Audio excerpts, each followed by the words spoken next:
So I felt like maybe I should buy it. It's good. Good morning, today is Thursday, April 11th, 2024, it's 9 AM, and we're taking up bill 887, an act relating to community ability to provide virtually protection through land use. We have Mr. Kowski back in the chair, we've been doing a read through, 8687. And I wanted to pause and pass out, two more. Senator McDonald gave this to yesterday. Ask you to pass what's out. This is, governor's press release. That's for Beck. CSO, This is. CSO funding. I don't know. Okay. Oh, please, yeah, So we've I been, know, this is. we've been, That's great. looking to see commitments to make more progress, and it's roughly $25 million worth of Oh, my gosh, additional work. that's amazing. So it's good news. Don't see Orange County. Doesn't eliminate them entirely, but it is a step in the right direction. This is huge, this is huge. Well, there. The other thing is, yes, good news for Jen. And more than- For Jen's had an ongoing problem. The other thing I wanted to do is, I'm sorry, I still. I'm happy for you, but I will. No, water. I put together this little, this graphic. Infographic. Wait, this. No, you can say that, right?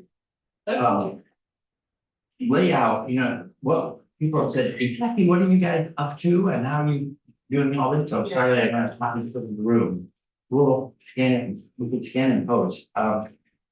But so the large bracket on the right hand side, that's our committee report that will come out. The green section is the first half of that. I don't know, page. First half is planning focused statutes that we'll have in our report. And that's drawing 308 and 687. The second half is housing focused.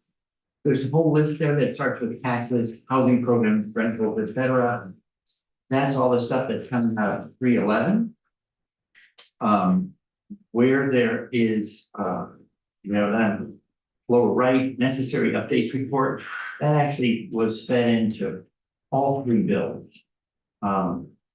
And our planning focus stuff upper left is 250 municipal and RPC statutes.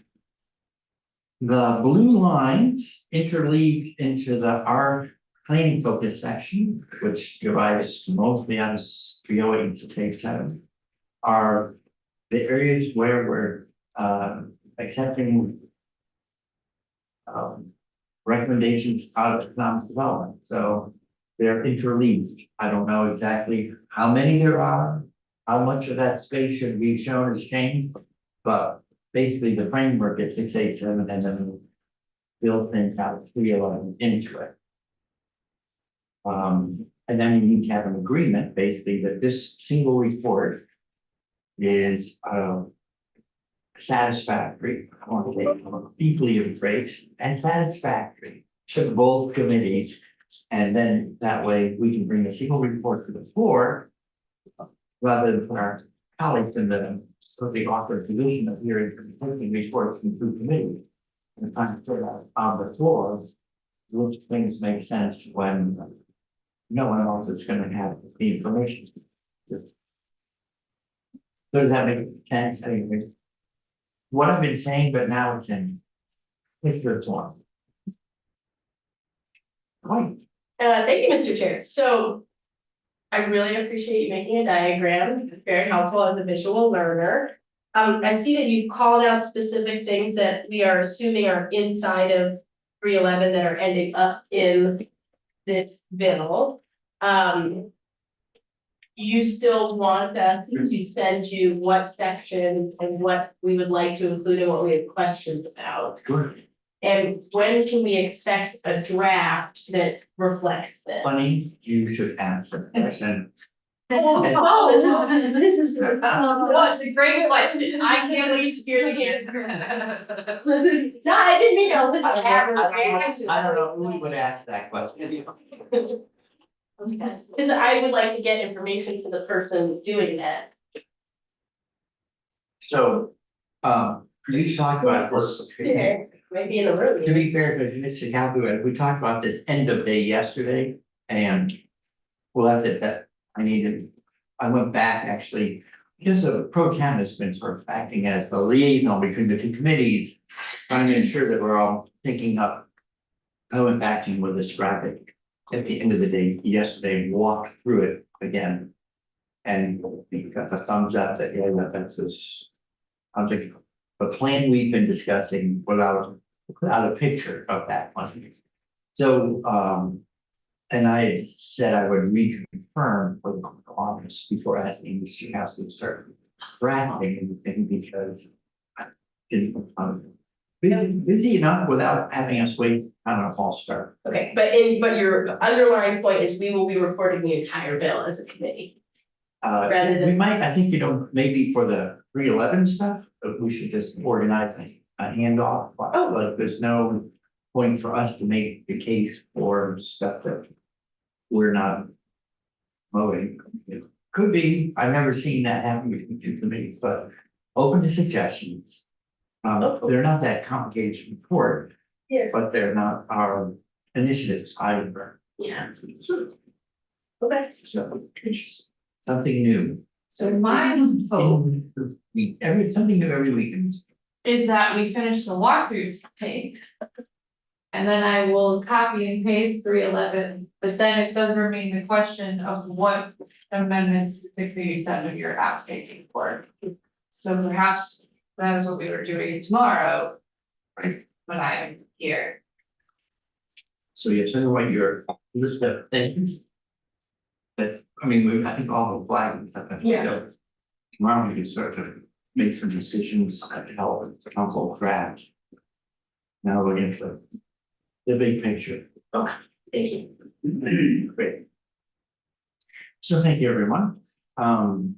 With that, we return to our regularly scheduled programming. Mr. Housley, I think we are. That might, On page 91. that's what I thought, thank you. Illustrate capacity office of legislative council. We're gonna find that. So it's H 687 as passed by the House. Page 91. This section of the bill is outlining the new land use categories that the regional plan maps need to use. We yesterday walked through part of the list. On page 91. Subdivision E. The next one is resource-based recreation areas. So these areas include large-scale, resource-based recreational facilities, often concentrated around ski resorts, lake shores, or concentrated trail networks that may provide infrastructure, jobs, or housing to support recreational activities. Enterprise areas. These areas include locations of high economic activity and employment that are not adjacent to planned growth areas. These include industrial parks, areas of natural resource extraction, or other commercial uses that involve larger land areas. Enterprise areas typically have ready access to water supply, sewage disposal, electricity, and freight and transportation networks. Hamlet. Small historic clusters of homes and perhaps a school. Church, store, or other public buildings not planned for significant growth.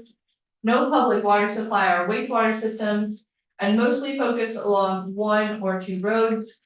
These may be depicted as points on the future land use map. I suppose to be known that one could be. What to be, tier 2B? Ha ha ha. Perhaps, We have to be or not to oh gosh, that's, be for the hamlets. oh, That's No. There we go. Oh, Now. Okay, wow. that's. for the These are categories that will be on the regional plan maps. So they are going to categorize the region using these categories, so there will be a hamlet over here, Yeah. enterprise over here. What's the only, I can't find it, but I know when I see it, I know that what a hamlet is, this is a good description of a hamlet.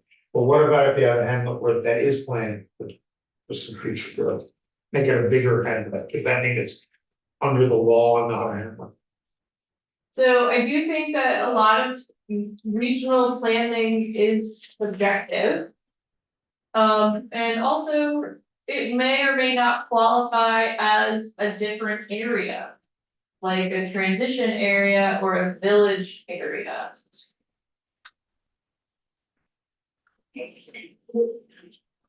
And watching that jump right. Wondering about the last part there, the last sentence, these may be depicted as points on the future land use map. I guess the phrasing is confusing to me because is the point the intersection of the two roads? Is the point, why is it not an area? I don't know, I think it's because some of them are very small. And they're small areas. Yeah, but point, I mean, I have to like turn off my math brain, that's like a point has no dimensions, you know, like it's, which is, it just, it's a weird, it seems like a curious. Yeah, it's like not helpful. Maybe depicted as areas on a, if it was a future, that would make my math brain be quiet. Location. So I'll Yeah. just say, I think the testimony you got yesterday was actually pretty abbreviated and that you could spend a lot of time talking about this subject. Okay. This is the language that came out of the report almost verbatim and then was supplemented by the regional planners. So I do think a lot of it isn't particularly legalistic. Okay. So I'm open to suggestions, though, I think planners speak their own language. And so, Okay. you may want feedback on that. I am not a planner. I don't love the word perhaps. Yeah, I agree. Perhaps like may include. Yeah, do they? Well, we have Mr. Gregory going, so, do you wanna, just, we're in consultation mode as we getting closer to editing, so you wanna just say a little something about how is this like planning vernacular, and so that's really, it's just being carried over to the Green Book? Yes, Peter Gregory, Two Rivers Ottaquechee Regional Commission, thank you for calling on me. This came out of the study that you asked us to conduct, where we wanted to ensure that the land use descriptions of each of the regional planning commissions was consistent. In some cases, regional plans had just dots for larger areas, and we wanted to make sure they were actually polygons, because they meant something as far as potential exemptions and things like that. Hamlets are, as you said, just very, very small. They have no special designation ability or benefits or exemptions, so they are just named areas. They can someday grow to have zoning subdivision, maybe even wastewater, and then they could move that, but it is a planning description, not a legal description. So is it more accurate for your purposes to call it a point or an area? Point, because all the other areas are areas, they're polygons. Okay, thank you. So how about we stick with points, so that, rather than perhaps the school may include. Or statutory, like, what, Thank you, Mr. Chair. If I was to ask an example from our district, is West Hartford Village a hamlet? Yes, that would be a hamlet, because it. Would Beaver Meadow, that's considered a hamlet? Or because it's also a village center? It's also considered a village a village center, right? Which one, Senator? So West Hartford, you said is a hamlet. What about Beaver Meadow Road and, where, Chapel Hill is? Where they just, that intersection in That would be a hamlet. as well. Okay. Yeah. Cause it's just one church and like an intersection. Right. That would be a hamlet. And a cluster of houses. Yeah. Okay, thank you. West Hartford is, Yeah, that's what. I'm surprised. So the next three are. Something else, they're rural categories. So first is rural general. These areas include areas that promote. The preservation of Vermont's traditional working landscape and natural area features. They allow for low density residential and sometimes. Limited commercial development that is compatible with productive lands. And natural areas, onto page 92. This could also include an area. That a municipality is planning to make more rural than it is currently. Should we split up the goods to a main? Yes. Next is rural agricultural and forestry. These areas include blocks of forests and or farmland that sustain resource industries, provide critical wildlife habitat and movement, outdoor recreation, flood storage, aquifer recharge, and scenic beauty, and contribute to economic well-being and quality of life. Development in these areas should be carefully managed to promote the working landscape and rural economy and address regional goals while protecting the agricultural and forest resource value. And the last one is rural conservation. These are areas of significant natural resources identified by regional planning commissions or municipalities based on existing Agency of Natural Resources mapping that requires special consideration for aquifer protection, for wetland protection, for the maintenance of forest blocks, wildlife habitat or habitat connectors, or for other conservation purposes. The mapping of these areas and accompanying policies are intended to help meet requirements of 10 VSA chapter 89, 30 by 30, 50 by 50. Any portion of these areas that is approved by the ERB as having tier 3 area status shall be identified on the future land use map as an overlay upon approval. Okay, that's, So as I mentioned before, the tier 3 area process is going to be a rulemaking process. So while the regional planning commissions are updating their maps, they won't necessarily know the full definition yet, and so the tier 3 areas that overlap will be added later as an overlay to the map once that information is available. Okay, what's Sorry, on approval by whom? The board.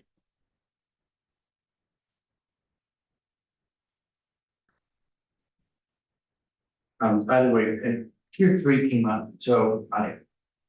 Still open to the crowdsourced renaming of something that sounds more descriptive. It's tier 1 and tier 1A, tier 1B, tier 2, tier 3, in case someone has the. Okay. I point Senator Watson on the naming committee.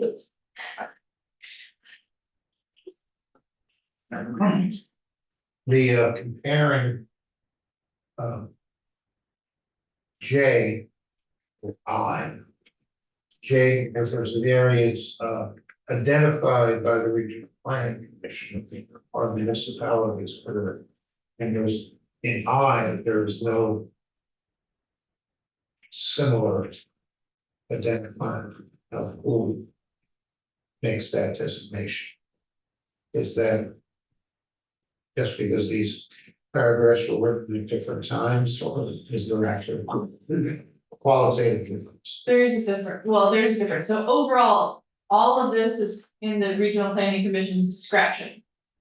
So don't necessarily need to restate that, but in J, there's a qualifier, which is areas of significant natural resources that have been identified by either of those bodies. So if that identification doesn't take place, then the area in question is not a, Potentially, yes. but a rural agricultural forestry area can become that without the as Yes, who does the identifying? regional planning. So these, So why do we bother to say it's J? because there is a specific qualification that's happening there, which is that they are significant natural resources. As opposed to just natural resources. Yeah, but. You're saying that both to get into either category. Requires that the regional planning commission says, Yes. but we explicitly say that in one and not the other. Yeah, if you want to strike reference to the regional planning commission, you could do that, but then someone will ask, who has determined that they are significant? Was there some other process that happened? So there is an existing information from the Agency of Natural Resources, this is to clarify some of that. I also think there is some odd overlap between these two sections already. And so there is gonna be some discretion on the part of the committees or the commissions when they do this work.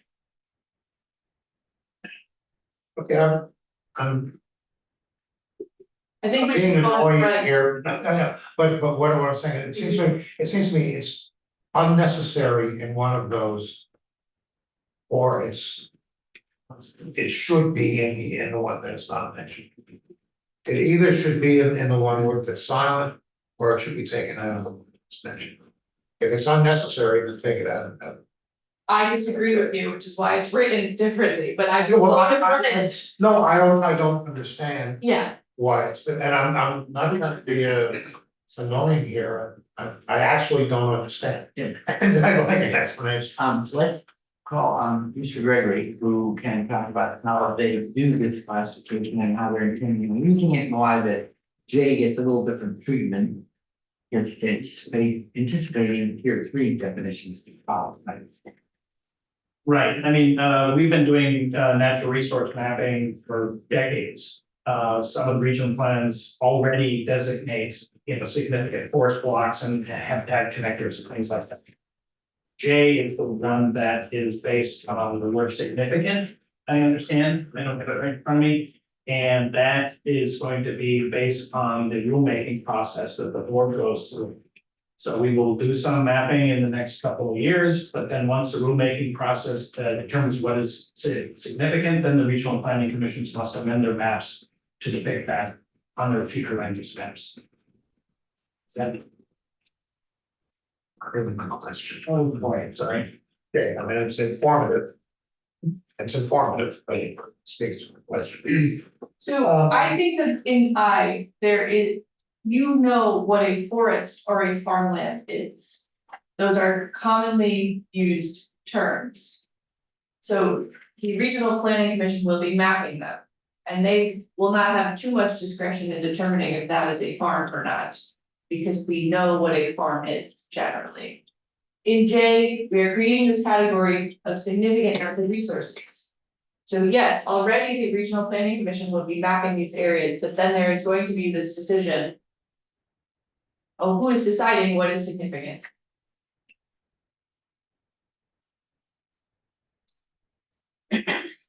This is not defining what that area is, defining what it is under the law.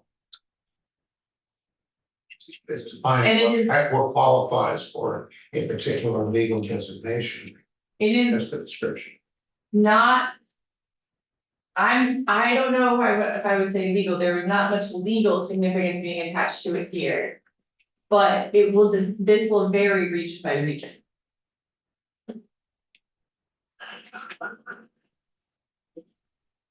I think the committee would like to move on. Well, flag. Yeah, I would. I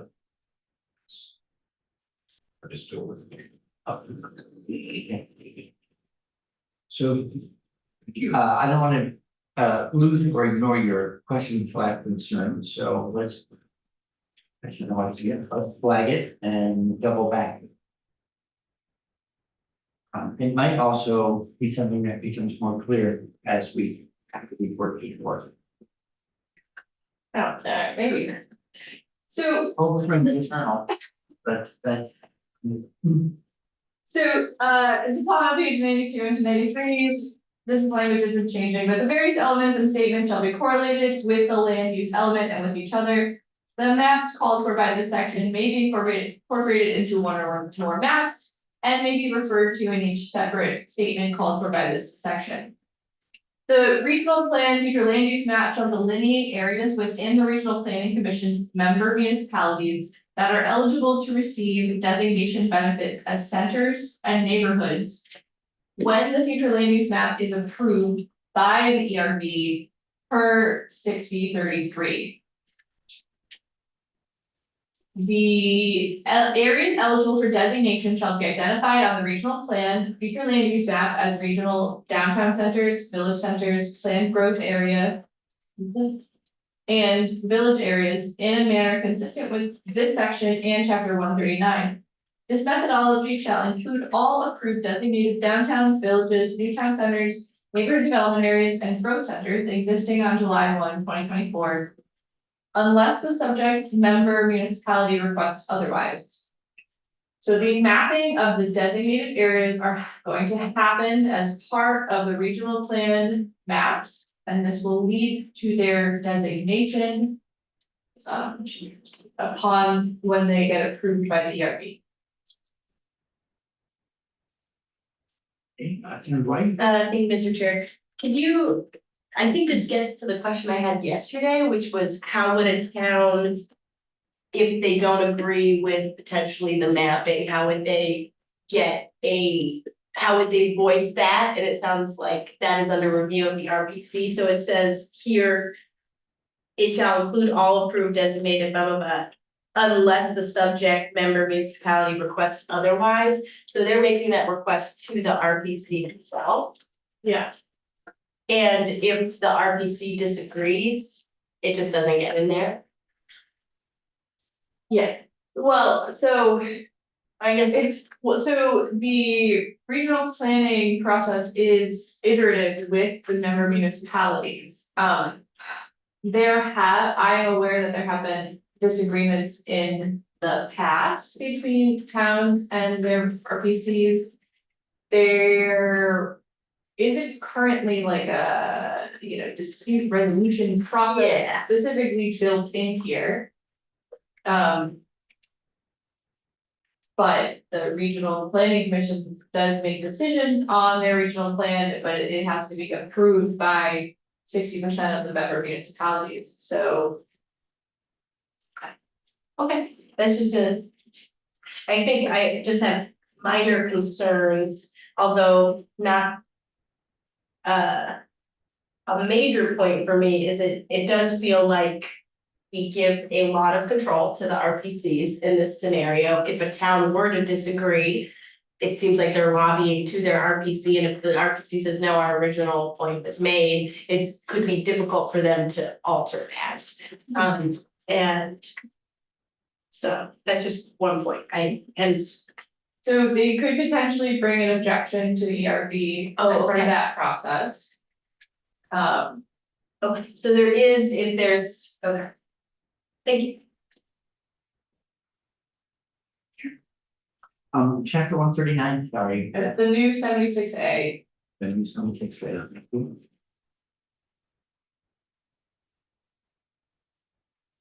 Yeah, and so this is a sort of preview. Currently, we have 5 designated centers. They are being streamlined and combined into 2, which are the centers and the neighborhoods. And all of that is gonna happen in chapter 139, which is coming up next.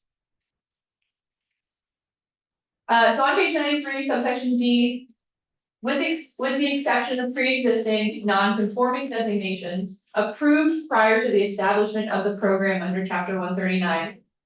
Or areas included in the municipal plan for the purpose of relocating a municipality's center for flood resiliency purposes. The areas eligible for designation benefits upon the environmental review board's approval of the regional plan future land use map for designation as a center shall not include development that is disconnected from a center And that lacks a pedestrian connection to the center via Fleet Street.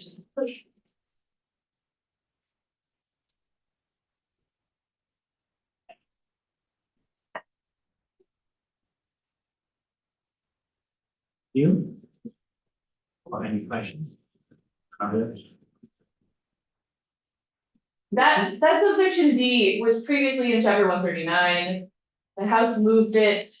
It's a little bit awkward here because it is about mapping of designated areas and if it's sort of stressing that they're not supposed to be strict development.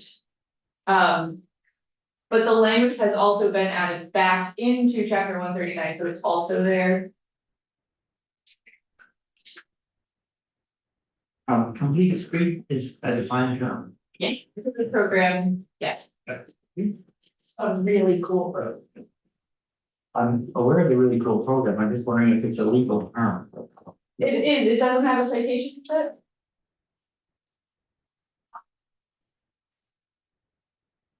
Oh. Yeah, yeah, So we could make a cross reference.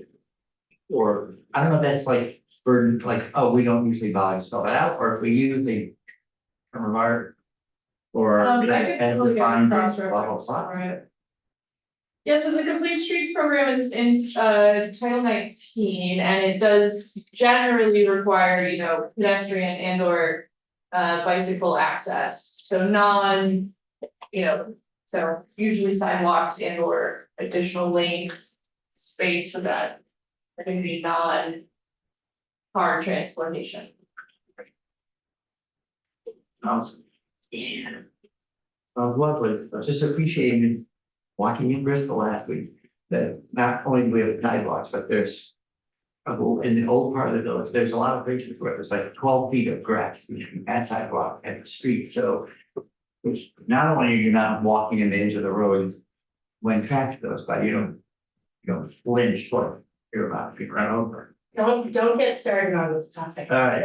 I can see your eyes. start I to light love up. this topic. Page 94, and how can towns are participating? On page 94, this is section E. So VAPTA shall develop, maintain and update standard methodology and process for mapping of areas eligible for tier 1B status under section 6033 and designation under chapter 139. The methodology shall be issued on or before December 31st, 2024, in consultation with the Department of Housing and Community Development and the Natural Resources Board.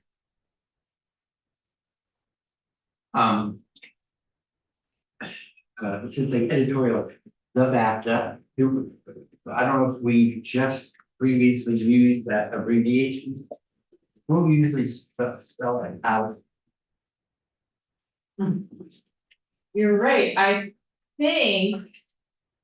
I don't doubt it's somewhere in the prior 93 pages. Well, not in the 93 pages, Oh, it the would have next. needed to be in this.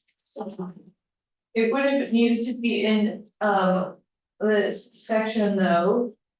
And so I think, It is on line 8 on this page. but that doesn't matter, because the point is that it needs to be in the statute. Oh. And so I feel like I would have checked that already, but I will check that. Okay.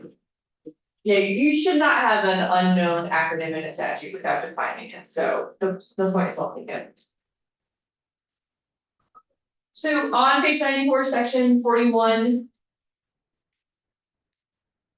Also subsection E moved multiple times.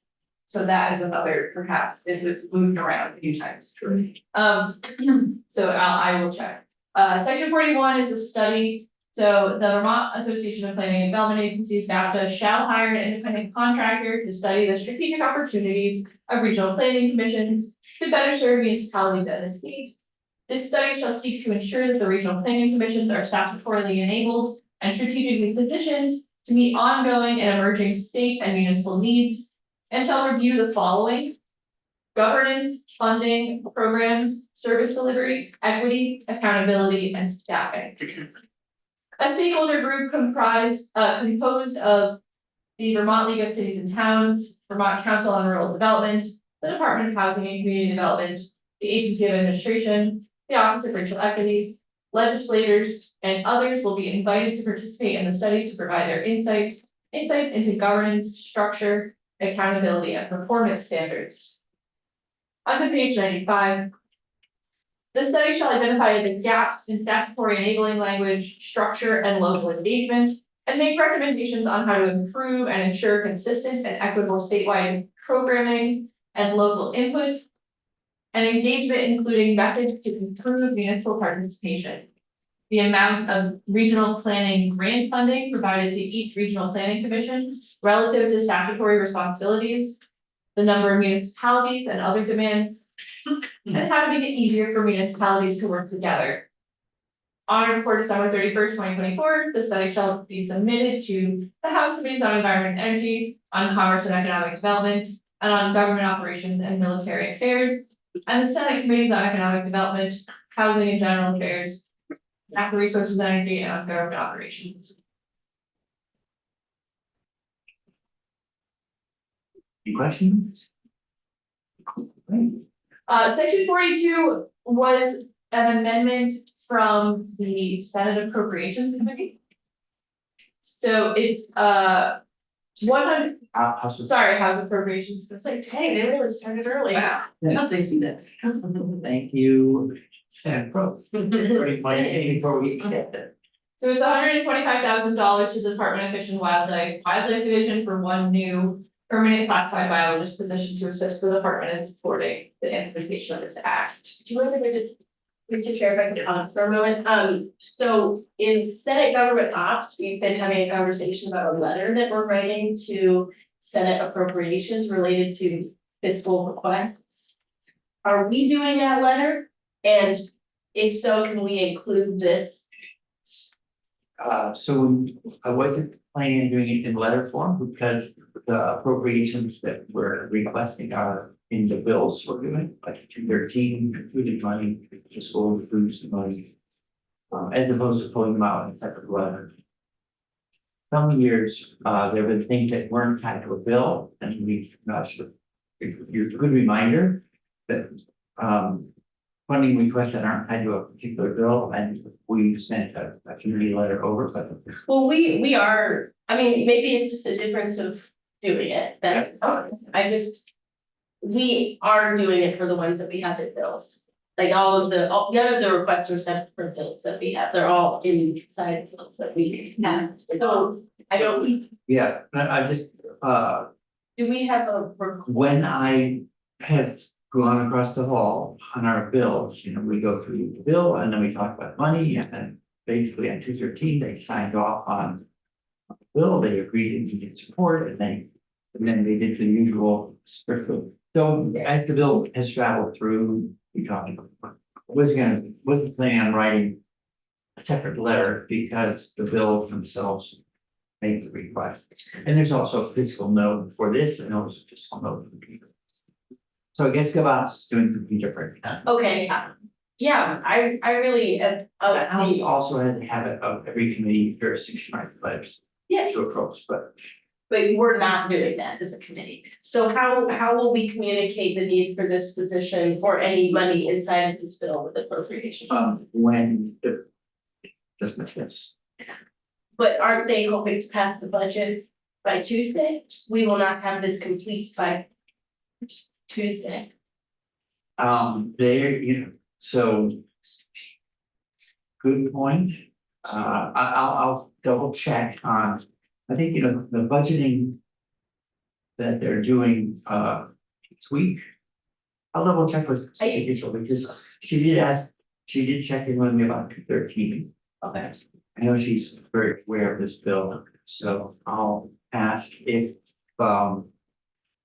they need a preview on what's currently in it, or they could just take the note that's already, been produced by. So good question. I don't know the answer to this one. And do we as a committee need to make a priority list of what we would like to see? Because this would be a competitive priority with other things like in S213. So I think that, We can Okay. follow up. Okay, I guess my main point is, since it is unlikely we will pass this bill out before the budget passes. I would like to make a note that I would like to see the request that we keep in this bill a part of the budget. Because, Well, sure, and whenever we put a bill over, I always, express the hope and desire of our committee to see full funding. yeah, I just would aim for a second look before, so. Thank you. That's yours, another one, actually, good point. Should. Of course. As, Where's here your we camera? go, I think that makes it good. here we go, okay. I'll check with Senator Kitchell, I'll get back. I trust your And decision making. and find out how they're dealing with the housing bill that's moving after they're trying to move budget. I mean, the budget is moving faster than we could anticipate. But May 10th, I think there's a big push to release it, but May 10th is very big. Sorry, we'll do it. Alright, on page 96, we're changing topics, regional planning is over. Now we're going to resilience planning. Which is related, but section 43 amends the existing municipal and regional planning fund. And adds resilience specifically to the planning fund. So it renames it to the municipal and regional planning and resilience fund. And then you will recall that this is the fund that is made up of 70% of the property transfer tax. It goes to the Vermont Center for Geographic Information, 10% goes there, 70% goes to the Regional Planning Commission, and then 20% goes to the municipalities in the form of grants for planning. At any sort of stage of the planning process. Zoning, town plan updates, etc. So on page 97, it's adding that, for the municipal grants, in order to get the funds, on line 16, the municipality shall have voted at an annual or special meeting to provide local funds for municipal planning and resilience purposes and regional planning purposes. Okay, I'm on page 97. Okay. And then again, on page 98, it's adding reference to what the funds can be used for, so municipalities can use it for the purpose of. And then down on line 14. Acquiring development rights, conservation easements, or title to those lands, areas, and strictures identified on either regional or municipal plans. As requiring special consideration for provision of needed housing, aquifer protection, flood protection, climate resilience, open space, farmland preservation, or other conservation purposes. So it's adding specific reference to what these funds can be used for. And then on page 99. And well, just remind, how is the fund? What's the source of revenue fund? Is it a general fund appropriation on an annual basis? Nope, it's the property transfer tax. So if you want the full language, it's on page, so the full language of the statute is on pages 60, 96 and 97. So 17% of the property transfer tax is allocated to this fund. Of that amount, 10% goes to the Vermont Center for Geographic Information, 70% goes to the regional planning commissions that the Department of Housing and Community Development allocates through performance contracts. And then 20% goes to the municipality amount disbursement, which comes in the form of planning grants that are applied for by the municipalities that are awarded by the department. And I think part of why it's positive, just flag that is that 311 addresses the property transfer rates and how the rates for how much revenue is going to generate and where that money goes, so. So would that modify this section? I don't think so. Okay. Also. the appropriations committee doesn't often follow this exact formula. A little notwithstanding. Yes, Okay. and so I did look up what the House had in their budget, right now, the House has in their budget $900,000 for the municipal grants and then a lot more for the regional planning commissions. 6 million? It's, so I can get you those numbers if you'd like them, but that's what the House had in their budget. Okay, is that in the fiscal note spelled out? I don't know. So on page 99. This is another floor amendment. Subsection D is being added to this. So until July 1, 2027, the annual disbursements to municipalities shall prioritize funding grants to municipalities that do not have zoning or subdivision bylaws to create zoning or subdivision bylaws. Allow a regional planning commission to submit an application for disbursement on behalf of a municipality. And not require a municipality without zoning or subdivision bylaws to contribute matching funds in order to receive a grant.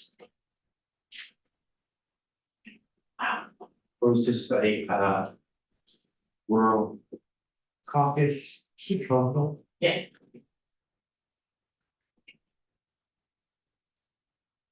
Cause I believe right now there's a 10% matching requirement for the funds.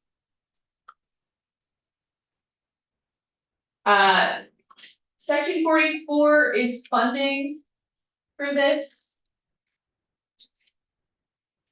So the Agency of Commerce and Community Development shall rename the fund. And there's a typo here, so I'm just gonna tell you that we're renaming the fund. And that's happening there, and I would fix it. In addition to other funds appropriated to the Agency of Commerce and Community Development for grants under 4306, $1.5 million is appropriated from the general fund to the Municipal and Regional Planning and Resilience Fund for the grants from the fund for the following purposes: assistance to municipalities to support resiliency planning and identify and plan for resiliency projects, to reduce damages from flooding and other climate-related hazards, and funding for regional planning commissions to increase staff in order to support municipalities in conducting climate resiliency planning, project development and implementation, and hazard mitigation locally, regionally, and on a watershed scale.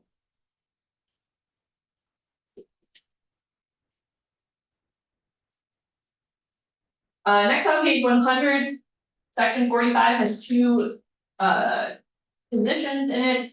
First, to ACCD, $125,000 for the purpose of creating a new permanent full-time position to staff the climate resiliency grants from the climate from that grant program we just got discussing. In addition to all other funds appropriated to A&R, $125,000 is appropriated for the purpose of funding a new full-time position in the Water Investment Division of the Department of Environmental Conservation for purposes of assisting the financing of climate resilience projects from the Special Environmental Revolving Funds.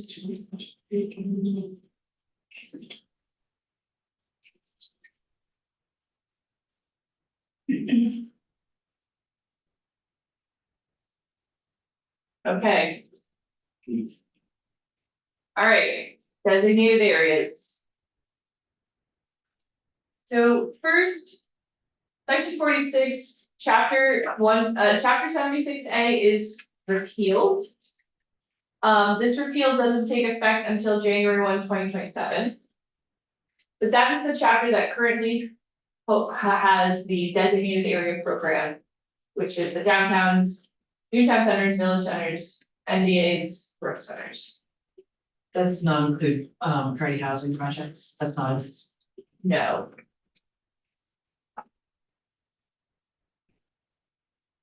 Okay, so section 47 starts on 101. So So did you hear the overview of the report on the designated area update? We had a You have Chris Cochran. brief introduction with Chris Cochran. So the designated area report recommended that the current existing 5 designations be streamlined and basically the headline is like easier application for more incentives. So, and reducing the number of designations that people can apply for, and so it's combining those 5 designations into 2, and so downtowns, village centers, and new town centers will now be known as downtown or village centers. And then neighborhood development areas or growth centers will be neighborhoods.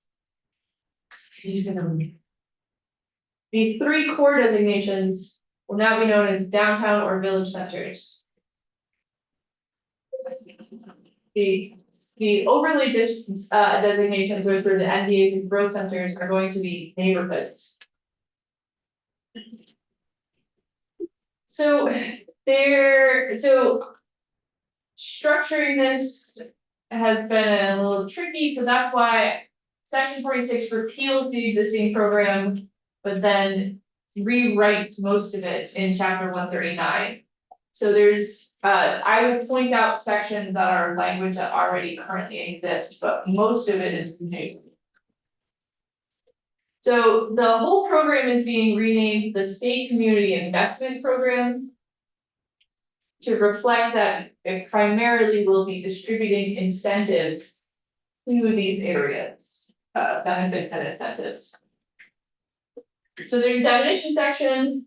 So the Community Investment Program means the program established in this chapter as adapted from the former Designated Areas Program, formerly in chapter 76A. Statutory references outside this chapter referring to the former state designated village centers, downtowns, and new town centers shall mean designated center once established.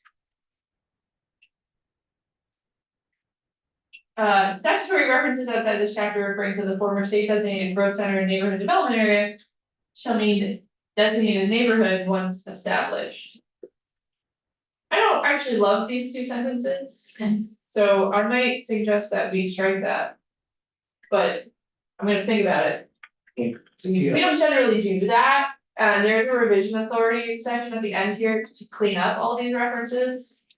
Though I will say, so this is a big undertaking recreating this entire program.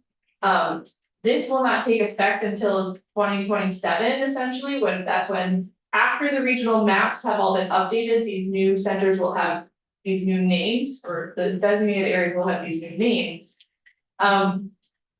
There are a lot of cross references in statute to these existing designated areas that will need to be changed, and that is not in this bill. And we'll talk about some of it later, because there's we gotta talk about TIFs briefly, but like there are a lot of areas in statute that reference these programs, and the cleanup on changing all the names is not in this bill and will need to be in another bill. Should you move forward with this and pass it? Well, yeah, so I'm gonna ask, construction like, this doesn't look like possession law, right? No, it's not. Right, and so it seems, I'm back to them. Narratives about things that used to be called. Well, that's important, Uh, because community investment program means nothing to anybody right now. So this is to have a clear tie to that program, because we're changing all of the names of everything.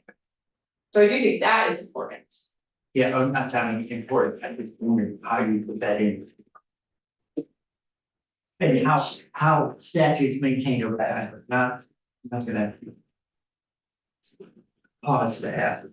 Well, I welcome input from legal experts, because drafting this has been a challenge. And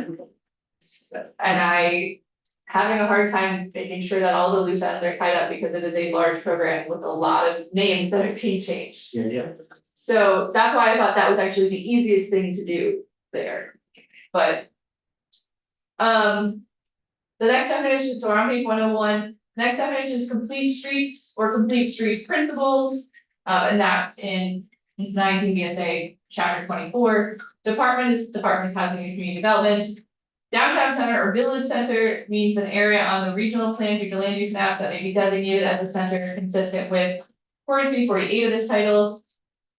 I think this definition is unnecessary. I'll just say that. The ERB refers to the Environmental Review Board. On to page 102. Infill means the use of vacant land or property or the redevelopment of existing buildings within a built-up area for further construction or land development. Local downtown organization means either a nonprofit corporation or a board, council, or commission created by the legislative body of the municipality, whose primary purpose is to administer and implement the community reinvestment agreement and other matters regarding revitalization of the downtown. Planned growth area means an area on the regional plan future land use map as required under 43, 48 of this title, which may encompass a downtown center or village center on the regional plan future land use map and may be designated as a center or neighborhood or both.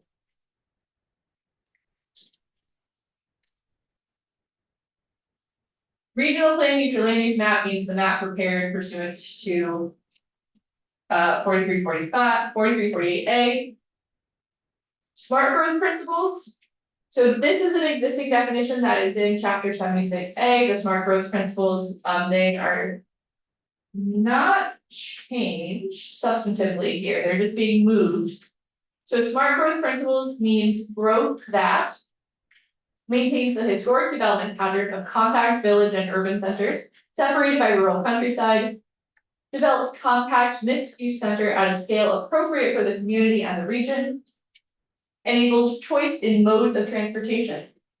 On to page 103, protects the state important environmental, natural, and historic features, including natural areas, water quality, scenic resources, and historic sites and districts. Serves to strengthen agriculture and forest industries and minimize conflicts of development with those industries. Balances growth with the availability of economic and efficient public utilities and services. Supports a diversity of viable businesses in downtowns and villages. Provides for housing that meets the needs of a diversity of social and income groups in each community. And reflects a settlement pattern that, at full build-out, is not characterized by scattered development located outside compact urban and village centers that is excessively land consumptive and inefficient. Development that limits transportation options, especially for pedestrians, bicyclists, transit users, and people with disabilities. The fragmentation of farmland and forest land. Development that makes inefficient use of land, energy, roads, utilities, and other supporting infrastructure, or that requires the extension of infrastructure across undeveloped land outside compact villages, downtowns, or urban centers. So on page 104. And development that contributes to a pattern of strict linear development along well-traveled roads and highways that lacks depth as measured from the highway. Auto. That's right. What was it? Auto oriented development. Yeah. So this is all underlined, it's just new language or existing language, It's just moved. okay. But if it's in a new chapter, it's all. Yes.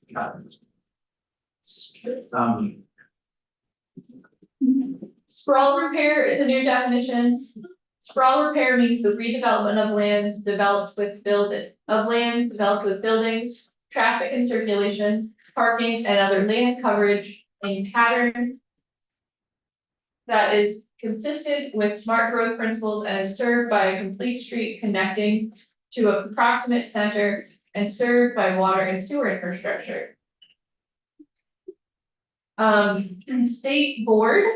What does that look like on the earth? What are we talking about? Talking about redevelopment. So areas that have already been sprawl developed. I think of it as similar to infill, but I can't. Yeah, Or sprawl repair, so where. The term seems to imply that sprawl is bad development. Now Yes. we're gonna repair that, Yes. gonna tear down shopping malls. How do we repair it? Well, housing on the stand where the shopping malls, also used to be. Is that? Redevelopment. So I don't think it's tearing down. So we build where the, so, the sprawl develop. Yeah, Comes to neighborhoods. so this term is used later in the bill. Thank you, Mr. Chair. Yes, this is a new concept for me, so I'm trying to understand as well. Can I give an example and you tell me if you think this falls under the definition? No. So I got this particular definition from the department. I don't know if it is a clear definition. I agree, I don't think it is clear. Who would we ask? The department. Okay, I will save that question because let's say Mr. Cochran is listening. The example that I would use that I'm trying to understand is, I hate to use Hartford again, Sykes Mountain Avenue. We have many car sales lots on Sykes Mountain Avenue. We are now also building housing in some of the areas where they are adjacent to, I would consider the building of that housing an example of small repair. But I don't know if that's what we're referring to because it's putting housing in an area that has previously been kind of become small. So I don't know if that's the example we're using, or, so I would leave that to Mr. President. Another example, I think would be consistent with this language. Like what's going on in Springfield, Oh, so, where we've got empty factories that are in fact being torn down. yeah. That space is not, and could be it's also sort of poison, but that's being cleaned up, and the idea that the hope is that we're cleaning up the poison, he's gonna be. Yeah, so that's work in the downtown. But I'm guessing. Yeah, We don't wanna guess. We will have, ECCD in. Okay. So, the next definition, state board. So currently there exists the state downtown board, it's often called the state board. Here, the board is, in the next coming pages, the board is being reconstituted and renamed as the Vermont Community Investment Board. So we can talk about that in a minute.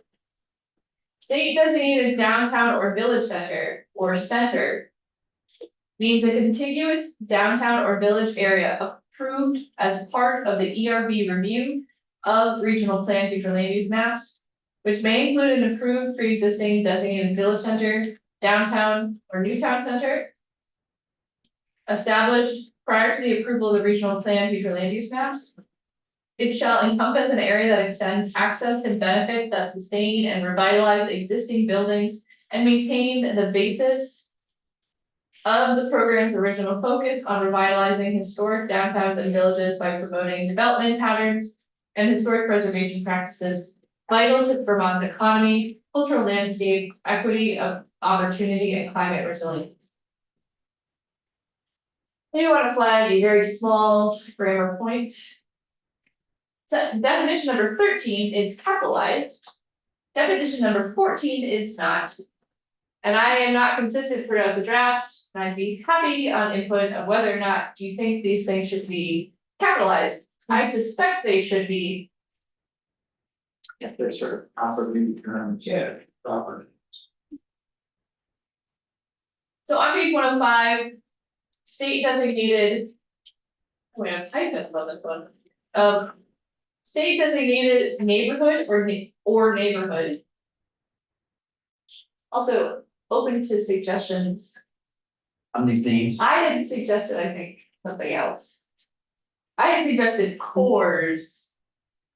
And something. Anyway. Neighborhood means a contiguous geographic area approved as part of the Environmental Review Board review of regional plan future land use maps that is adjacent and contiguous to a center, which may include an approved and pre-existing designated neighborhood development area or growth center, established prior to the approval of the regional plan, future land use maps. It means an area that is compact, principally walkable to a center, principally served by complete streets. Primarily including historic areas and may include areas transitioning to complete streets and smart growth through municipal capital planning, programming and budgeting in complete streets in accordance with section 4430 of this title. Vermont Downtown Program means a program within the department that coordinates with Main Street America that helps support community revitalization and economic vitality while preserving the historic character of Vermont's downtown cores. The Vermont Downtown Program provides downtowns with financial incentives, training and technical assistance, supporting local efforts to restore historic buildings, improve housing, design walkable communities, and encourage economic development by incentivizing public and private investments. Sorry, go ahead. Well, coordinate with Main Street America seems a little jarring, like, what is it? You know, like, I've seen different things from ACCD, I don't know if that's the name of their program, or it's another program outside of it. Main Street, it's about Main Street America, Yeah, I mean, that's a national program. right. But anyway, So the House had a lot of conversation about this because they thought it was odd. But the department specifically requested this language. okay, well. Suppose helpful about suggestions, somehow. The way it presents does seem odd, like that we just name a program without letting someone know. Sort of, something you want. Us, like it.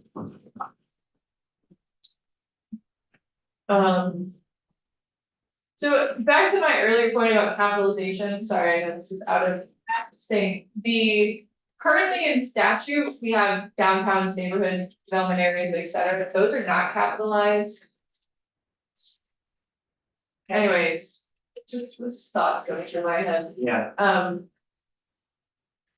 looks like we're turning them into proper nouns, but I know, and it would be helpful because center is so generic, especially and neighborhood in this bill too.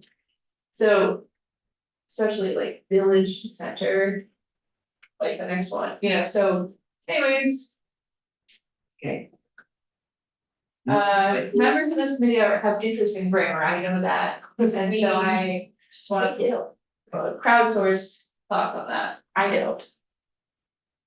Somebody else does. Yeah.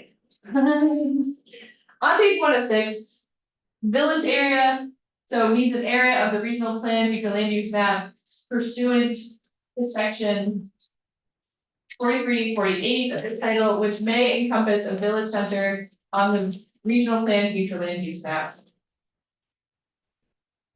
Okay, the next section is the Vermont Community Investment Board. A Vermont Community Investment Board, also referred to as the State Board, is created to administer the provisions of this chapter. The State Board shall be composed of the following members or their designees. It's high level starter question. How different overall is this than the current downtown board? I will get to the last three positions are new. I think that's the only change to the makeup. 12, 13, and 14 on the next page. It might just be 13 and 14. So Okay. it's so six, some, it's but- 6, 13 and 14. So I was gonna get there. Okay, Uh, so a lot like it, but some new members. No, yeah, those are not. and the NRV is off. And no, it.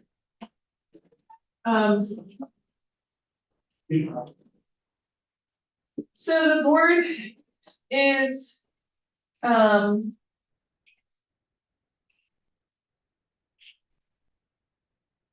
Yeah, alright, so the board is made up of the Secretary of Commerce and Community Development, Secretary of Transportation. Secretary of Natural Resources, Commissioner of Public Safety, State Historic Preservation Officer. A member of the community appointed by, designated by the Director of Racial Equity. So that's new. A person appointed by the governor from the list of 3 names submitted by the Vermont Natural Resources Council and Preservation Trust of Vermont. A person appointed by the governor from a list of 3 names submitted by the Association of Chamber Executives. On to page 107, 3 public members, representative of local government, 1 of whom shall be designated by the Vermont League of Cities and Towns, and 2 of whom shall be appointed by the governor. Yeah, that's similar. Is that the Chamber of Commerce? It is, I think it is their overarching, board. All the box stores and, all the grocery stores. And, McDonald's and fast food restaurants are all owned by out of state. It's not, corporations, but it's not, what are they doing in this? Are they gonna advocate for more box stores and more fast food? What are they doing in planning and governance? They don't even live here. So this is not about planning and governance. This board will be primarily handing out incentives to the designated areas. They'll be awarding tax credits and some of the other grants. Why are we sending to foreign corporate headquarters where tax credits and whatever get distributed in Vermont?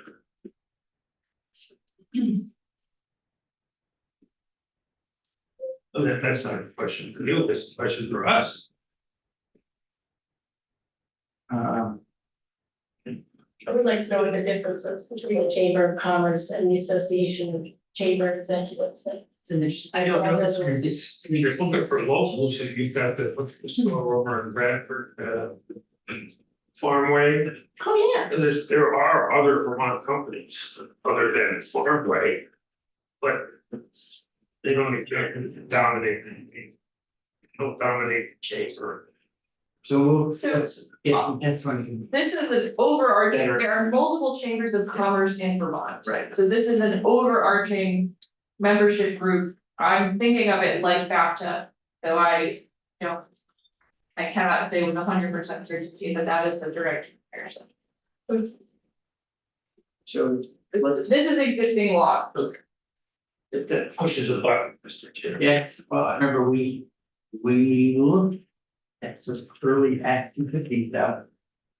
People on the businesses that were advising it at that point, 50 years ago, I think. We kind of locally known. As well as national chain. Is this I'm sorry. The state chamber of commerce is not made up of the local chamber. Local chamber are not chapters, state. They're separate things. And often with different constituencies and different interests, they take different positions. So is this some unifying thing of all local chambers? I have no other information. This No, is existing law. So we'll, Just even you. I know. Study it. yeah, we'll find out more. Vince Sullivan's not in the room at the moment, but he's been here a lot and it's around.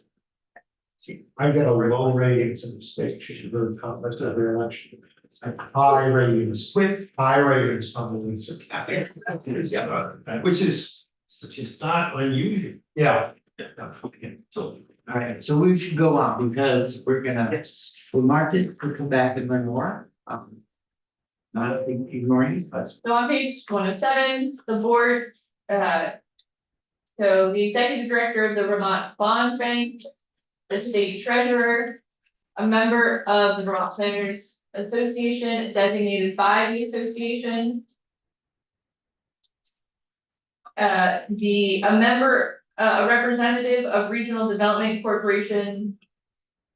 Of a regional development corporation designated by the regional development corporations. And. A representative of a regional planning commission designated by BAPTA. So, the 13 and 14 are new. And they are replacing the chair of the Natural Resources Board.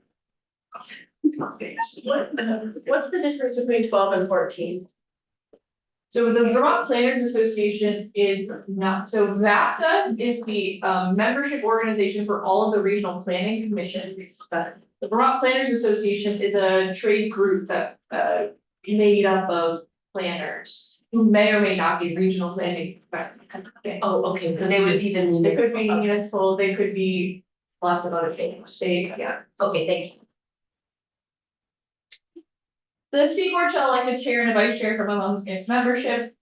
The department shall provide legal, staff, and administrative support to the board. The board shall produce guidelines and direct municipalities seeking to obtain designation under this chapter and for other purposes established by the chapter. And shall pay per diem compensation to the board members pursuant to 1010B. This language exists already. The board shall meet at least quarterly. Which is currently not a requirement. On to page 108. In addition to any other duties confirmed by law, the state board shall have the following duties. To serve as the funding and benefits coordination body for the state community investment program. To review and comment on proposed regional plan future land use maps prepared by the Regional Planning Commission and presented to the ERB for designated center designated neighborhood recognition under 6033. To award tax credits under the Downtown and Village Center Tax Credit Program. To manage the downtown transportation and related capital improvement fund program established in 5808. And review and comment on ERB guidelines, rules, and procedures for the status, process. And regional plans and land use maps as they relate to designations under this chapter. So this section is a mix of new and old duties for the board. The biggest thing is that the board will no longer is no longer going to be making the actual designation decisions, which is what the board does now. Okay. Yeah. So who would then be their ERB. All right, 5803 establishes designation of downtown and village centers. Designation established, a regional planning commission may apply to the ERB for approval and designation of all centers by submitting the regional plan future land use map adopted by the regional planning commission. The regional plan future land use map shall identify downtown centers and village centers as the downtown and village areas eligible for designation as centers. The department and state board shall provide comments to the ERB on areas eligible for center designation as provided in this chapter. Inclusions. The areas mapped by the RBCs as a center shall allow for the designation of pre-existing approved village centers, downtown centers, and new town centers in existence on or before December 31, 2025. I want to flag this date. We're on page 109. I do want to flag this date.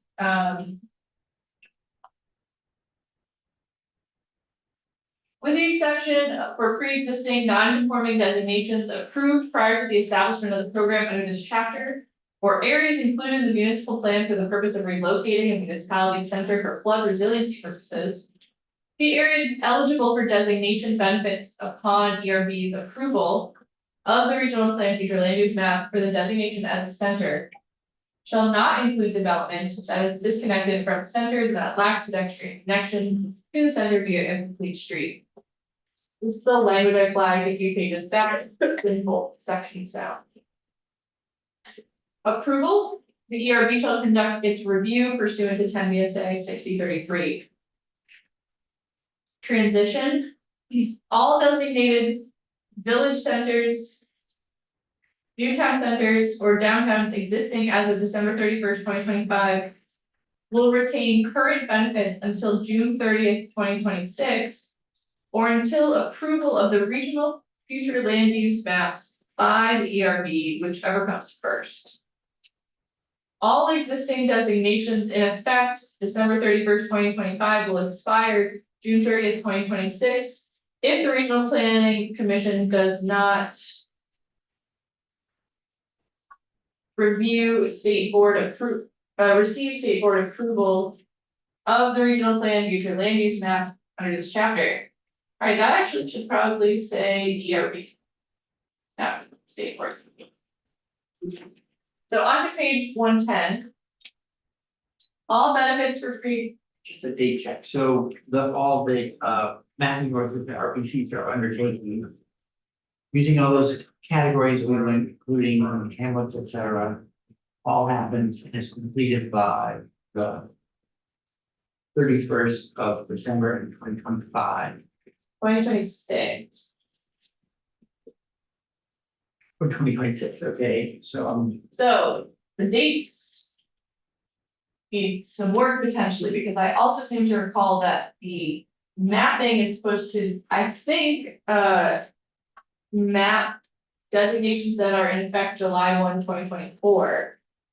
This is allowing for additional designated areas to be designated in the interim. oh, I see, okay. Until that work's done, Yeah, you can still add designated areas under the old paradigm. Yeah. And then they'll get folded into the maps that the RPCs are developing, yeah, bring to the board. but I to do the think, RP. yeah, I do think it's a question though about if December 31st, 2025 is the correct date. So on page 110.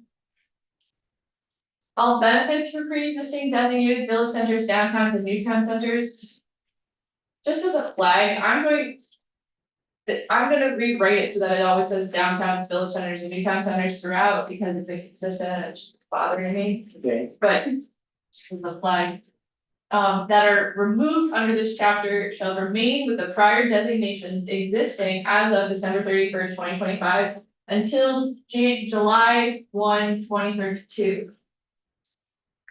Prior to June 30th, 2026, no renewal shall be required for the pre-existing designations.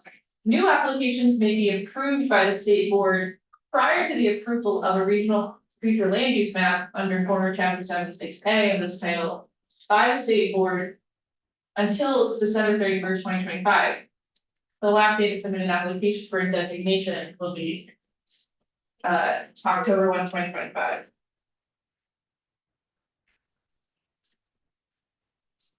I don't think I'm ready to forget quiz on that part. Yeah. Okay, a fun thing about this designation is that it has the benefit steps. So even though there's only one designation, there's 3 different levels of benefits. So benefit steps. A center may receive the benefits associated with the steps in this section by meeting the established requirements. The department shall review applications from municipalities to advance from step 1 to step 2, and from step 2 to step 3, and issue written decisions. So the department will be determining which centers qualify for which steps. The department shall issue a written administrative decision within 30 days following a regional plan future land use map approval. If a municipal application is rejected by the department, the municipality may appeal the administrative decision to the state board to maintain. Here, No, enter. no, this is to the state board. Oh.